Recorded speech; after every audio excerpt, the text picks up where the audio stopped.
what's good everybody? Welcome back to another video, and today I'm gonna be doing some more invasions, but with a little twisty twist here. If I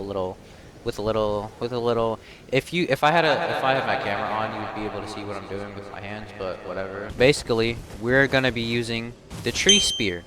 And because I have never used this weapon actually in my entire fucking 1,000 hours of Elden Ring, trust bro. Like I have not used this weapon. And since it's a holy weapon, basically, these are my stats on the left here, so you can look at that if you want to. And what I'm gonna be using is I'm going to be buffing myself with the golden epitaph first. So I might start with like this, do a little bit of this, and then you can also buff with the Sacred Order, which brings this attack to 914 AR, which is a little crazy. It's pretty good. It's overall pretty good weapon. Its charged R2 is a double hit, so it does a lot of damage when you land it. Or you can roll catch with the basic R2. Because it has really long range. This is like a really long ass spear. And then you could also throw on a bubble if you want to.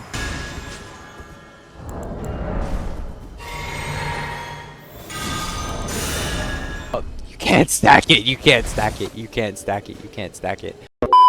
Basically throw on a bubble when you need the extra damage, when you're not sure if your like golden epitaph ran out or something. It's what I do, but I'm pretty sure this buff lasts 60 seconds, so you should be good for a little bit.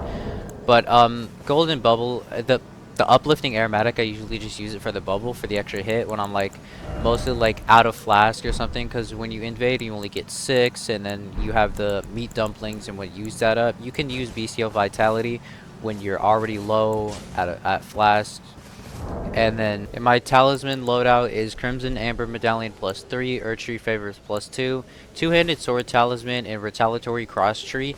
I don't know whether to use this talisman or to use the Spear Talisman, because you can really this is really long, and this is a very good whiff punish on opponents that like to just press buttons or like mash at a hit stun. Like let's say you do this, they mash, and you go like this. Should do a lot of damage, but I really use a lot of crouching attacks because it's just easier for me to use, and then I roll catch sometimes with R2. But if I'm not doing very well on this, I could swap to the dual great katanas, I'm sorry, and I'll swap to the Ruttenwind Sword Insignia and the Millicent's Prosthesis, because I'm going to be using the L2s, and these really do a lot of damage, especially when someone doesn't have a lot of defenses. It's going to do a lot of damage. Other than that, I don't really use anything else. Like, I have a Shamshir in case I need it, Cleanerot Night Sword because it's busted, and the Bone Bow whenever like they're playing too passive. I can just like sit here, poke at them from range with the Yasha War, and hopefully that'll annoy them enough to come towards me. That's basically it for my build. I hope you guys enjoy the invasions.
Hey,